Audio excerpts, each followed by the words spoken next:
Ruth is a foreigner and a stranger, and she winds up in Bethlehem. Like, everybody hates Moabites. And there she has to go into this place. She happens to know the language, though, because she's been married to a Hebrew for 10 years, although she never had any children, which makes her kind of an outcast in that culture until she marries Boaz. And then all of a sudden, the Lord opens her womb, and voila, she has Obed, and Obed has David. So the Lord is just orchestrating all of this timing. And I'm sure she was thinking, how did I wind up here? And haven't you felt that way in your life? Sometimes you look around and you're like, this is totally not the plan. When I was a teenager, me winding up here, that wasn't part of the plan. And so this book really... Welcome to the Literary Escape Podcast, the only podcast that serves both readers and authors of historical Christian romance. We read, discuss, review, and rate books in this unique romance subgenre, and sprinkle in a few contemporary Christian suspense books. Authors, we bring you inside tips and tricks from those who have gone before you. Then we bring both readers and authors together for fun-filled live Q&As. Literary Escape is the one-stop shop for both readers and authors to connect, learn, and grow together. Let's dive into this adventurous episode. Welcome back, everyone, to another Literary Escape Podcast episode. And today I'm so excited to bring to you Marline Williams again. She is one of my dear author friends, and so excited because today she has a new book releasing. So welcome, Marline. So thank you for having me again. Well, thank you so much, Marline. I know we had exchanged emails before we hopped on here, and we were just talking about how much we enjoy chatting with each other. And that's so true. I always walk away so inspired after talking with Marline. So hopefully you walk away inspired after listening to our episode today. But Marline, I cannot wait. So let's talk about your book that came out today. Coming out July 1st here. Takes One to Know One. Tell us a little bit about it. Well, this is book 3 in the Jesus Revolution romance series. Book 1 was All Men Are Liars, which came out 2 Septembers ago. Book 2 is Love the One. Here's book 1, All Men Are Liars. And then book 2 was Love the One You're With. And the adventures continued from book 1 to 2, the same group of characters moving from the United States to London. And then book 3, we're taking everybody to Southern California in 1975. So I was telling Melissa this is my first book that it hasn't been published in September. I'm publishing it in July because, as you can see, this rally stripe here is because this is a print proof. I don't have any actual printed publishing yet because it's catching up. But anyway, you can kind of see that the gal on the cover is wearing cutoffs.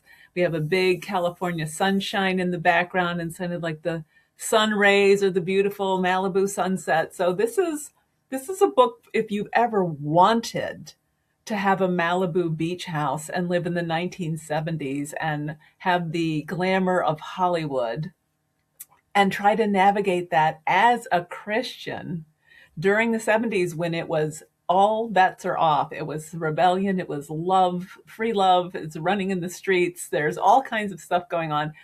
Sex, drugs, and rock and roll. That was the mantra for the 70s in Hollywood. And to have characters that are struggling to hold on to their faith or reclaim their faith in the midst of arguably one of the most worldly environments ever.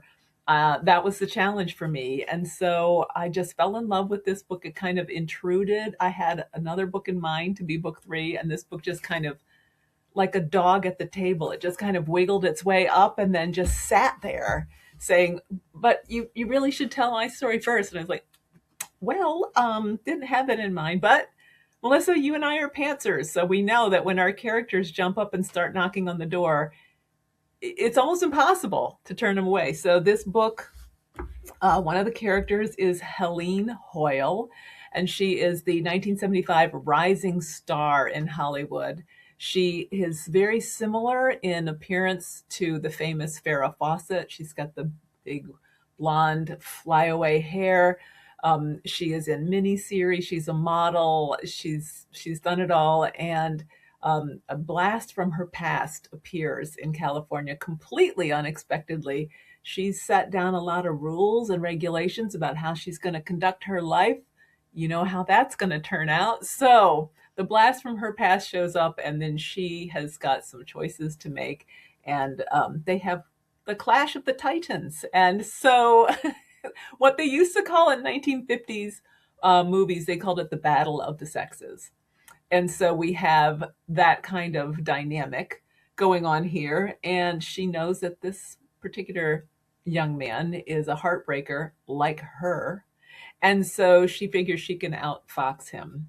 Will she or won't she? This is all's fair in love and war, but which is this is the ultimate question here. Very interesting. Very interesting plot for this one. I wanted to circle back real quick to what you said about like this wasn't you weren't planning it, right? But your No. characters jump up and they're like, "You got to write my story." Yeah. I call that writing with the Holy Spirit because Oh, because yeah. like Yeah. you said, and I'll let you share some of the things that you've shared, like things just keep lining up and like this isn't even coming out when you thought it would. You're Right. bumping that up because you just felt like this is where it needs to go, but it's really God directing all of this. There's a reason, right? It's providential. And we in my Bible study group just last night we were talking about the book of Ruth. And if there was ever a book where things don't happen the way that the people in the book want them to happen, Ruth is a foreigner and a stranger, and she winds up in Bethlehem. Like everybody hates Moabites. And there she has to go into this place. She happens to know the language, though, because she's been married to a Hebrew for 10 years, although she never had any children, which makes her kind of an outcast in that culture until she marries Boaz. And then all of a sudden, the Lord opens her womb, and voila, she has she has Obed, and Obed has David. So the Lord is just orchestrating all of this timing. And I'm sure she was thinking, how did I wind up here? And haven't you felt that way in your life? Sometimes you look around and you're like, this is totally not the plan. When I was a teenager, this me winding up here, that wasn't part of the plan. And so this book really that's kind of the theme of this book is like, what happened to my plan? This was not the way it should be. But the Lord is like, oh, yes, it is the way it should be. I've got a flash for you. It's totally the way it should be. And I have blessings galore to pour into your life if you'll just rest and trust me and just let me lavish you with extravagant blessings. And that's what it feels like to me. So, yeah, it was a shocker, but I do It believe it was. was the Lord. And you mentioned this, and I don't know if we've shared it with our listeners before, but you are what in the author world we call a pantser. Mm-hmm. So for those who are new to that term, that means we don't do a lot of plotting, do we, Marlene? Or almost none, though, actually. And it's you're writing by the seat of your pants, and that's why they call it pantsers, because you're just going with the flow. And I'm sure people have said this to you, Melissa, is that people say, well, how can you even start a book if you don't know how it's going to end? And I'm like, why would you even write a book if you know the end? So, I mean, it's coming at it from two different ways of thinking. And I like to discover along with my read, like honestly, with this book, I swear on a stack of Coke cans, as I say nowadays, because I've been drinking a lot of Coke lately. The ending of this book crept up and swallowed me in the back of the head, and I kind of knew where I wanted them to go, but the vehicle that they went in that direction, I was like, oh my goodness, I never thought. And I woke up in the middle of the night and went, oh, that's what happened. So it's super exciting. And then you like me, I grab my iPhone beside the bed and I start talking and like, okay, take a note, take a note. And, I try to keep down everything that I've just discovered at 3 o'clock in the morning. So I find it super exciting. And in fact, Melissa, you and I were talking before we started recording about how we have the best of all possible worlds. We just have the most exciting way of living because it's so full of surprises, challenges, yes, but also lots of excitement. And it just keeps you young and happy, keeps your brain fizzling along. It's just a wonderful thing. It is. It's that creative part where you get to create this fictional world and characters, and anything can happen. Like Anything. Yeah. everything's on the table, right? That's right. That's right. And when something creeps onto the table that you didn't expect, you're just, okay, let's see where we're going to go with that. And that can be a tremendous amount of fun. Oh, yes. Do you ever have those moments? Like, I tend to get these a lot when I'm driving to and from work because I'll be trying to like think through my current Mm-hmm. story at the time. And this like amazing scene comes to mind, and I always just like look up and go, "Oh, thank you, Lord," because I would have Yes. never come up with that on my own, Yes. right? Yes. And because I'm a nerd of the first degree, I feel like I've been nerdy, since before the word nerd came out.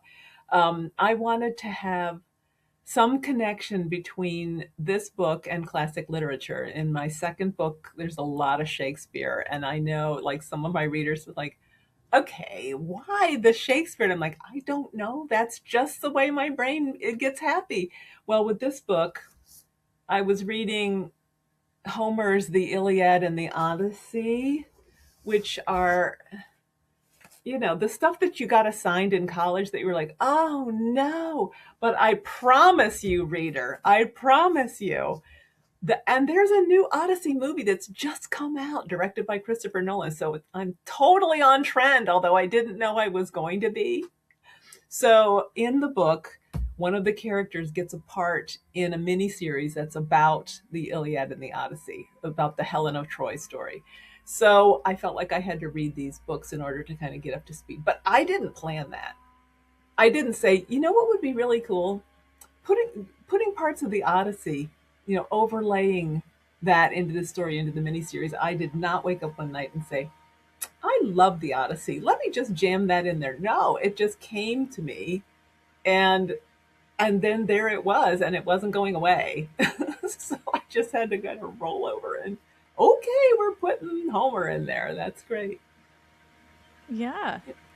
Oh my goodness, I love that. I love that you can weave that you have that passion and you can weave the classics into a modern story like this.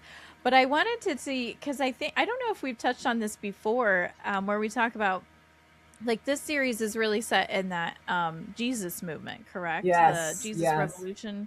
Yeah. Hmm. And how do you like obviously the Odyssey, like that totally ties into what's coming out in movie Yeah. theaters and that. And I call that a God moment because you don't know that that's happening, No, and no. it's just kind Holly of would like, not call me and say, "Hey, would you mind this? Giving us a little push here by putting the Odyssey in your book?" No, he did not call me. totally. But I think your series also kind of reflects our time now.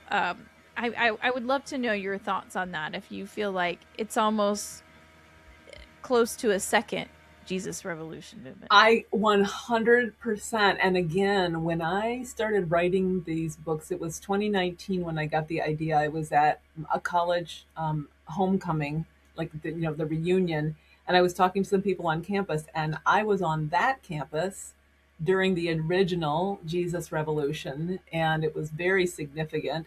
And I just thought, I wish we would have another revival like that. I remember the joy and the excitement and the passion. People were so passionate about sharing the love of Christ. And so I started writing the first book, All Men Are Liars. And then over the next few years, a second wave started happening of the Jesus movement on campuses. And it was the same sort of groundswell coming up from colleges. And a lot of us saw it in 2022 with the Asbury College revival in the February of 22, and that was enormous. And so a lot of these things just started happening, and I felt like the Lord is maybe stirring up these ideas just to sort of support and give people a recognition that you're part of a bigger picture. This is something, and if we're in for a second great awakening, or if we're in the end times, and this is, look at people. All right, let's just look at the sports world, just to pick. There are men kneeling and praying on football fields, on soccer pitches, on baseball diamonds. This never has happened before. You never saw NFL players kneeling in, like the entire team kneeling in prayer. You didn't see them praying for somebody that was hurt on the field. That just didn't happen. So the fact that this is happening tells me that I feel like the Lord is rallying his troops and involving young men in particular, which was the hallmark of the Jesus Revolution as well. It wasn't just a sweet bunch of women that, were like, oh, we love the Lord. No, it's these hardcore men in the military, in the sports world, which is tremendously exciting to me. Just huge. So, yes, I think it is reflective of this time. And as far as inserting things like the Odyssey and Shakespeare, um, lest anyone like get worried and say like it's going to be too heavy for me. Even if I do say so myself, my books are hilarious and they are extremely funny because I'm weird like that. And when I work in these things, it's not like, oh, she's sneaking something healthy into the spaghetti sauce. Like she's putting carrots in the spaghetti sauce. That's not what's happening. It's inherently funny. So trust me, you're gonna like it. And if you happen to find out like a little bit about the Odyssey along the way, well, that's great. But you don't need to know it in order to enjoy it. So it's stay cool, stay cool. And I will say, for those of you who haven't read Marlene's books, she's an excellent writer. So when she says she's not just like adding it truly weaves in. It is just so well written. So thank you, you are gonna love it for sure. I was going to ask Marline, on your book titles, where do you come up with them? Because I'll be honest, your first book that's titled All Men Are Liars, that can like kind of come across a little like, ooh, right? Yeah, couldn't to some it? People. Couldn't it? Yeah. I get a lot of pushback about that one, particularly, not surprisingly, from men. And I have to tell you what I tell them. It's in the epigraph, and it says, actually, it's not on that part of the epigraph. Oops, sorry. Well, it's in Psalm 116. It's a scripture. All men are liars. It's in the King James. Now, in the NIV, it will say all humans are liars, or all people are liars. But don't you think it has a lot more impact from the KJV? So when I was thinking about a title for this book, I was going through some Psalms and I came to Psalm 116 and I got to that line and the Lord said, there's your title. And I was like, oh, no, let's not do that, because people are really that's going to kick up a rumpus. And the Lord was like, be that as it may, there's your title. And I was like, okay. So that's where it came from. And as far as Love the One You're With, I listened to a lot of 70s music, and this was a very popular song in the 70s. And it relates perfectly to the plot, where the main character has a dilemma. Should she be true to the boy she left in the States, or should she admit to herself what is perfectly obvious to everyone around her, that she has tremendous chemistry with an Oxfordian Shakespearean guy who just happens to be an atheist? So this is a very traumatic issue for her, because she's a Jesus freak and she loves the Lord with all her heart. She's practically engaged to the guy back in the States. So what's gonna happen? So the one of the characters says to her, well, it's the Doobie Brothers, have it right, love the one you're with. And so that's where that title came from. And as far as Takes One to Know One, I just kept thinking, well, these people are so similar that they're going to recognize in each other that they are heartbreakers and they are flirty and they like to play the field. And when you see someone like that, you recognize, oh, I know you because you're me. So I thought that would be just the perfect title for this. And it's kind of a famous saying. Everybody kind of knows it takes one to know one. At least my generation does. I think that maybe yours does too, I hope. So that's where it came from. And I have a great title for book 4, but I'm not going to Are tell you you ready yet. to No, share? Are you ready no, to share it or not yet? not yet, not yet. That's okay. You can keep that. That'll keep us on the hook. I just think your titles are pretty catchy. Like at least um you're drawing people's attention with the title alone, I think. Yeah. So I was just curious, how did you come up with all of those? But that's pretty neat. And I'll say I think my generation knows has used the saying takes one to know one, but I Good. don't know if I picked it up from my parents or not, but I've said it many times Okay, myself. I just good. don't hear it Okay. very often anymore. No, it's kind of old fashioned, which is fine because the books are set in the 1970s. So that's another thing I feel like we always try to like touch a base on a little bit here too when I have you on is there are very few authors writing books that take place in the 70s. So do you have an update? Like I know at one point you said you were finding some other authors. Are there more out there? There are a few. I have noticed that the decades are creeping up a little bit. There was a huge amount of writers who were writing World War II stories. That was the big push about 3 years ago. Sarah Sundin started the avalanche, and then everybody just kind of got on board.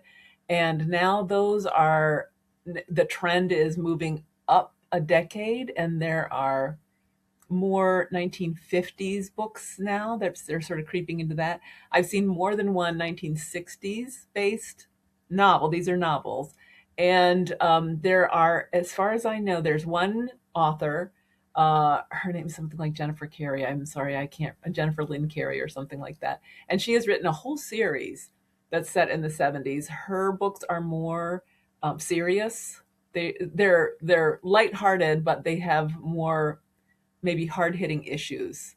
She'll discuss, people coming back from Vietnam War and things like that, which I don't even touch on those.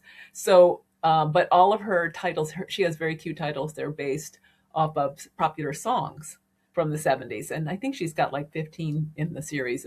They're nice little, they're shorter stories, and she does very well with them. And then Jennifer Trump who has just brought out a series. She started a series that's based on some forms of mythology. So see, I'm not alone in the Greek myths, and they're they're close to the 70s. One is set in I think 75, but it's a time travel thing. So it kind of hops back and forth between contemporary and I think the 70s and then maybe ancient mythology, Egypt or something like that. I haven't finished it yet.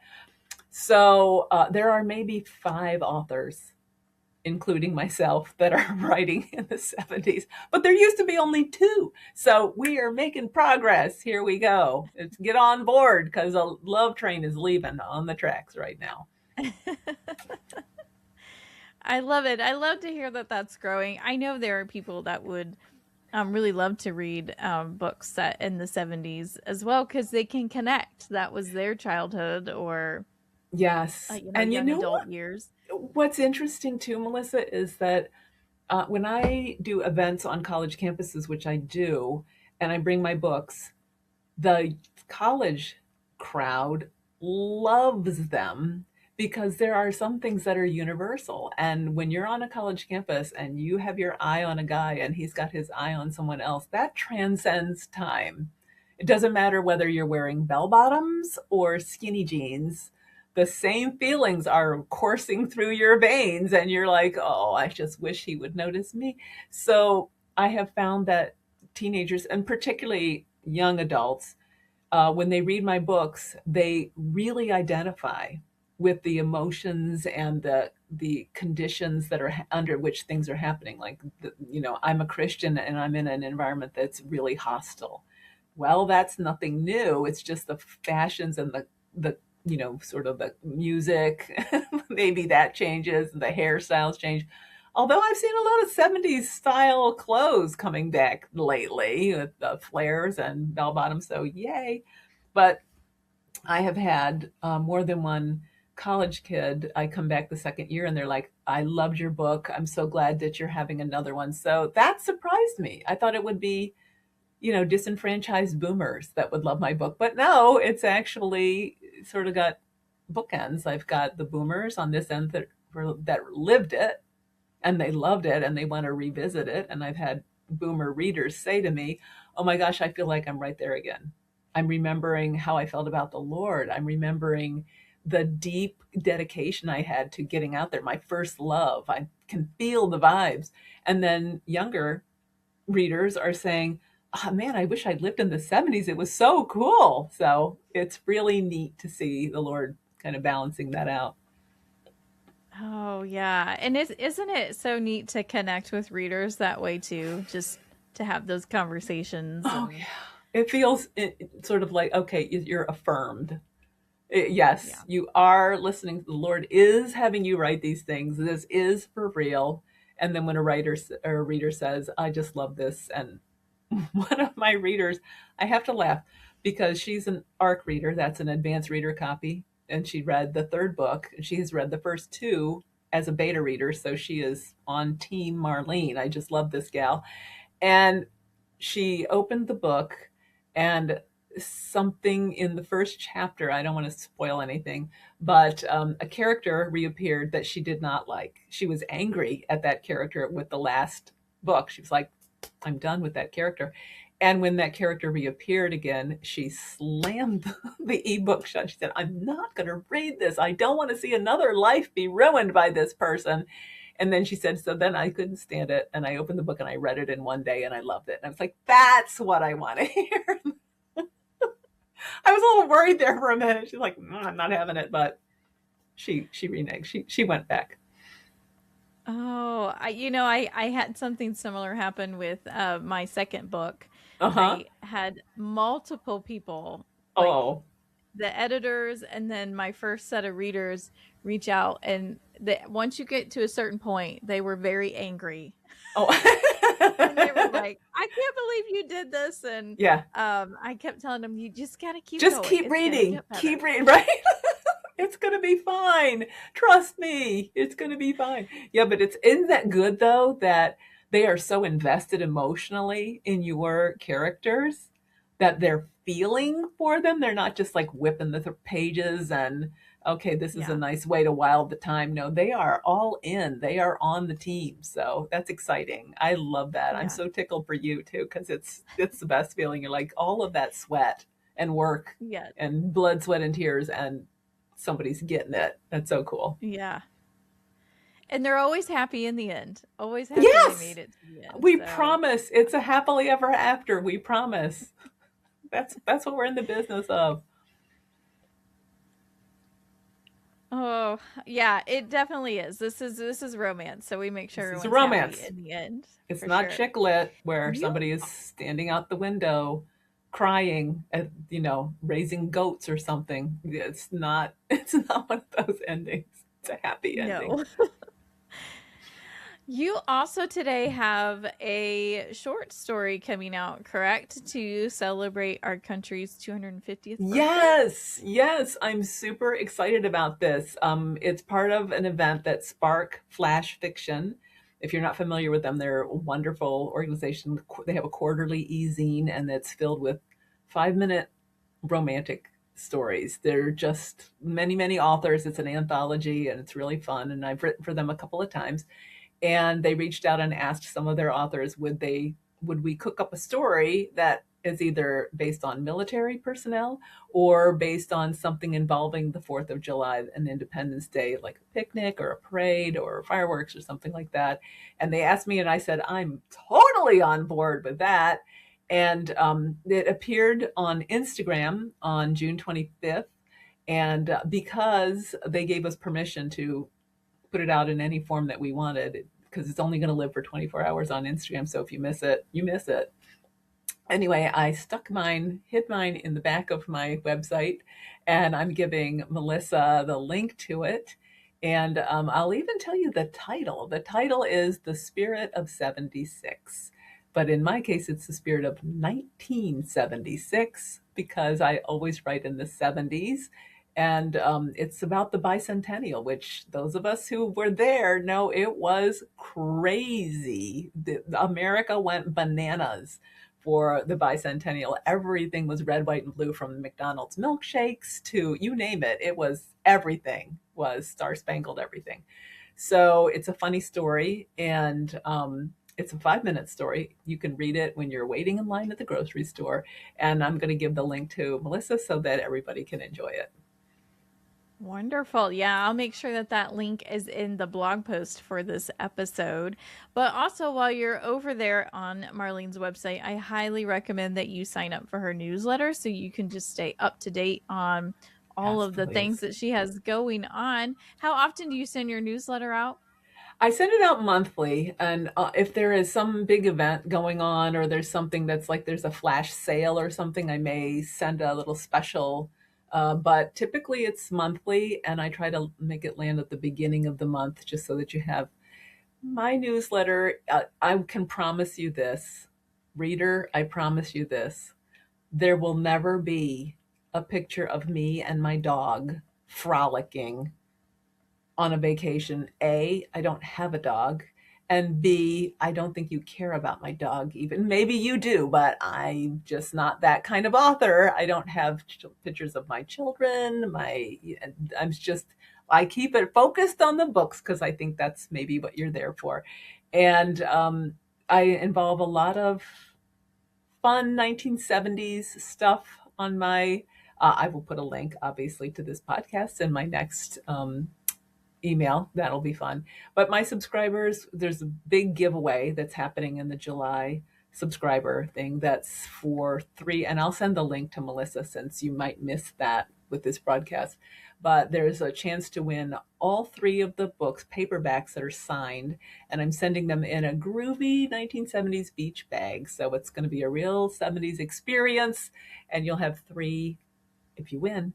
And you can get a bonus. Ooh, I have that right here. How about that? And I didn't even plan on this. See how that works?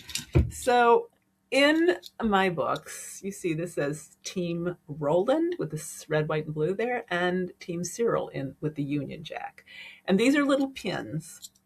And I'm handing these out with the books because in the first book, we meet a gentleman named Roland Showalter, and he is a very all-American guy.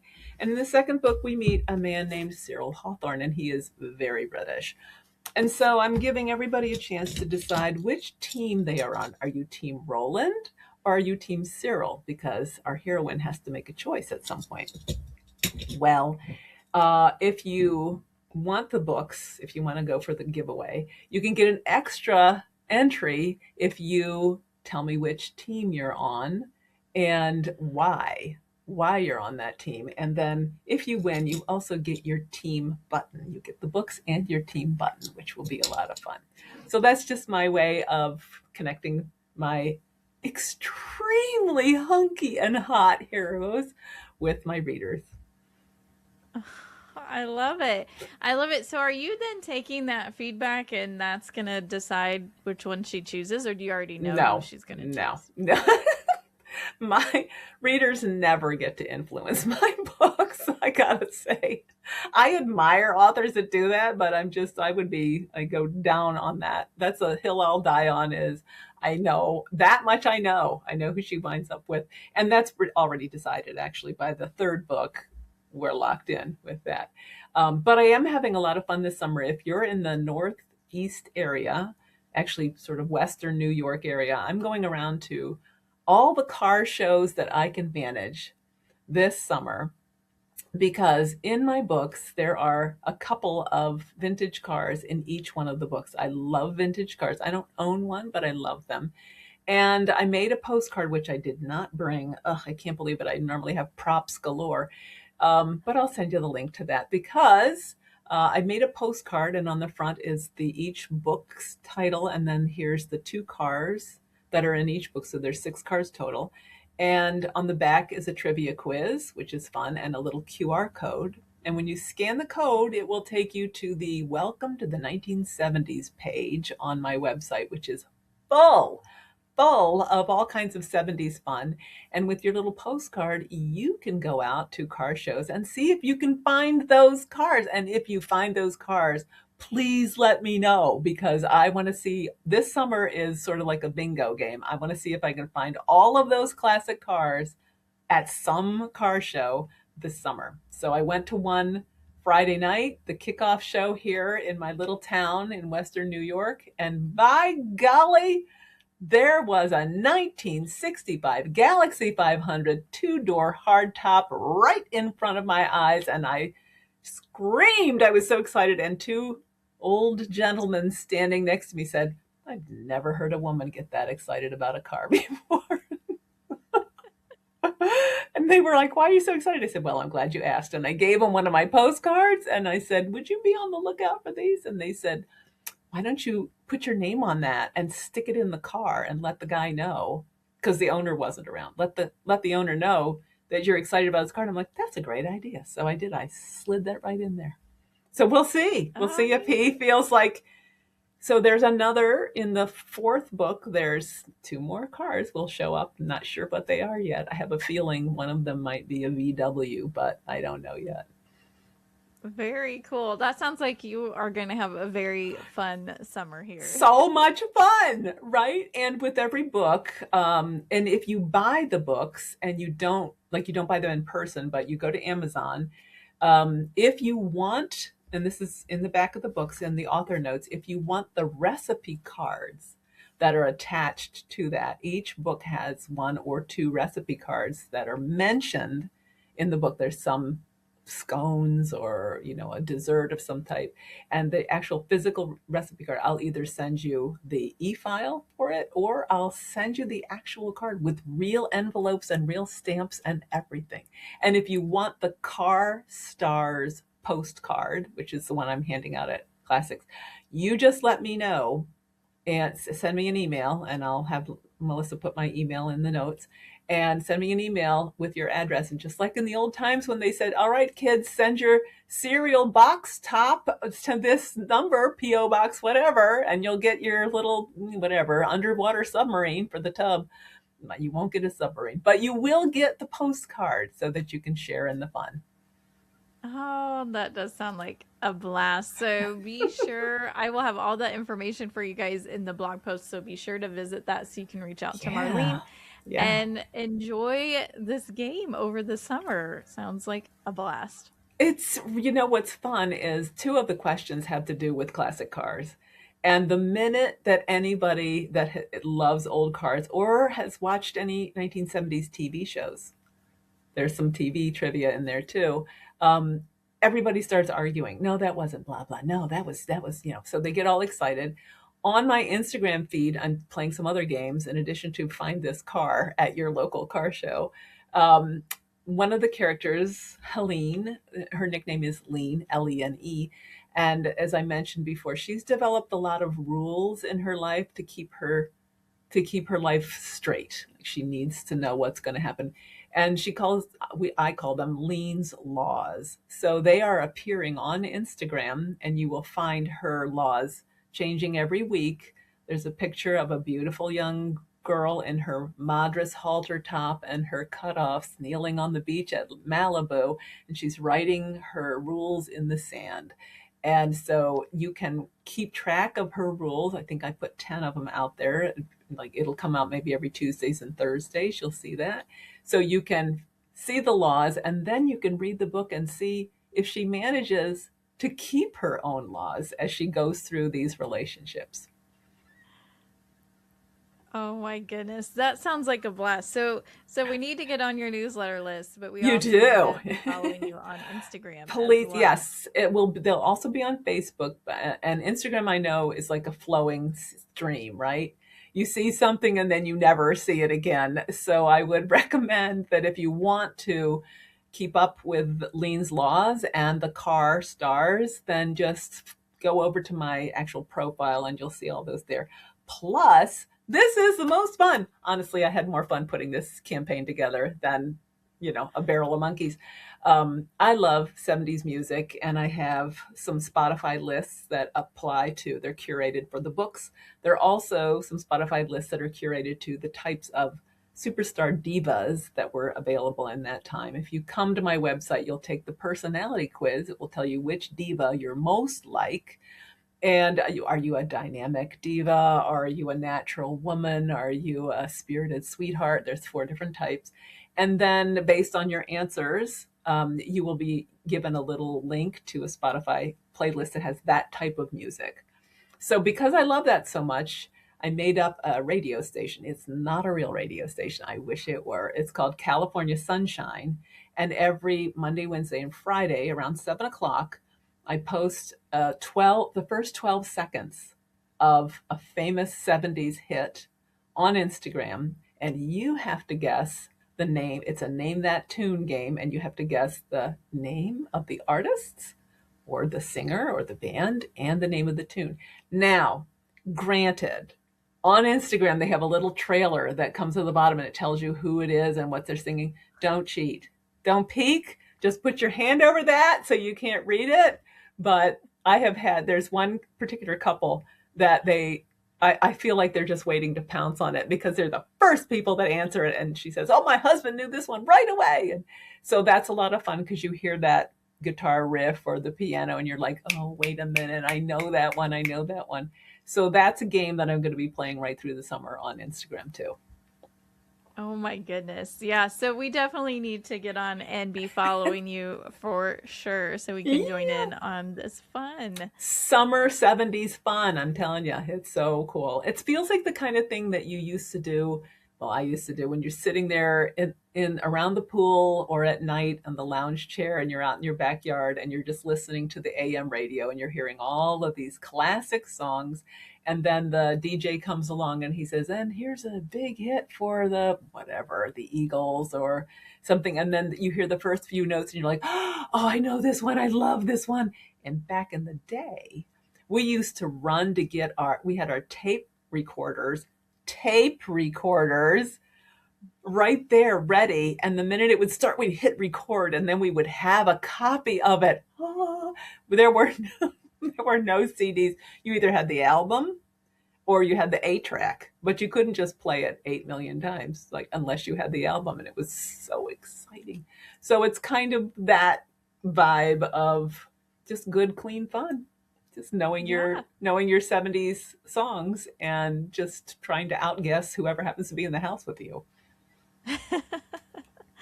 I love it. I love it. Well, thank you so much, Marlene, for hopping on and for putting all these fun things together for people to enjoy over the summer.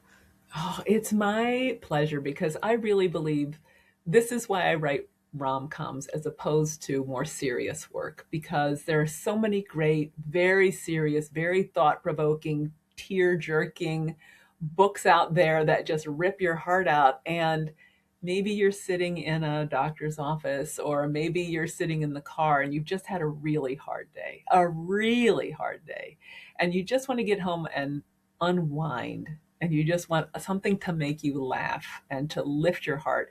And the scripture says that a merry heart doeth good like medicine. And so I feel like my little rom-coms are there to give you a lift and give you a laugh and just sort of take your mind off of some worrisome things. At the same time, recognizing the beauty of what God has put into his word, since they're scripture soaked, and understanding that God can take any situation that you're in and flip it for the good. We call that the providential plot twist, right? All of a sudden something goes and you're like, how could this happen, Lord? And Lord is like, just wait.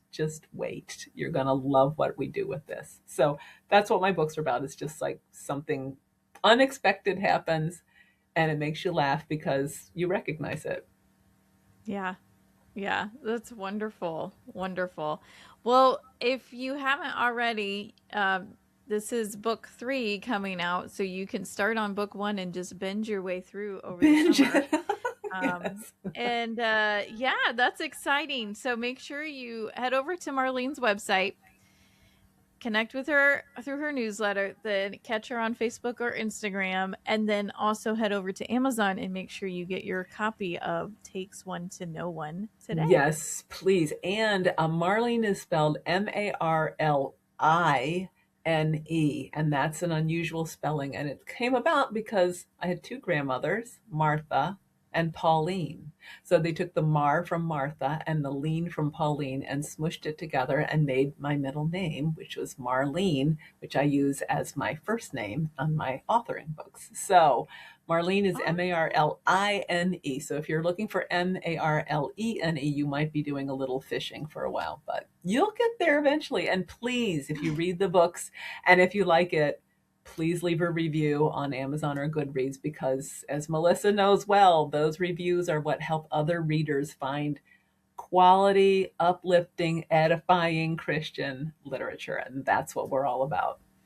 yes. Yes, definitely. And again, I'll put all those links in the blog post for this episode for you too, so you make sure you get to the right spot as well, Yes. so you can find them there as well. Thank you. So Thank thanks you. again, Marlene, for being on. It was so good to catch up with you.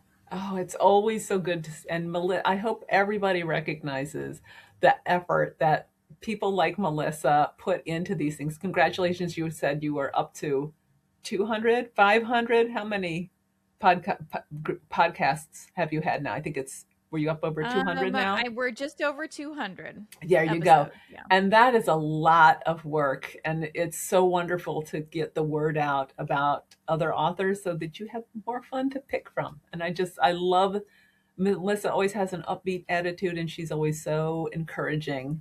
And folks, not everybody's like that. So I really appreciate my dear friend Melissa. And so please read her books too. Well, thank you so much, Marlene. It's my pleasure. Have a wonderful summer. Yes, and you as well, and everyone else who's listening, please enjoy your summer and join in on Marlene's games, because I think we're going to have a blast there. Yes, please come. Bye, everybody. Thanks for tuning in. I hope you enjoyed this episode. If so, please consider sharing our podcast. Every share helps us reach more readers and authors like you. Until next time, happy and blessed reading and writing.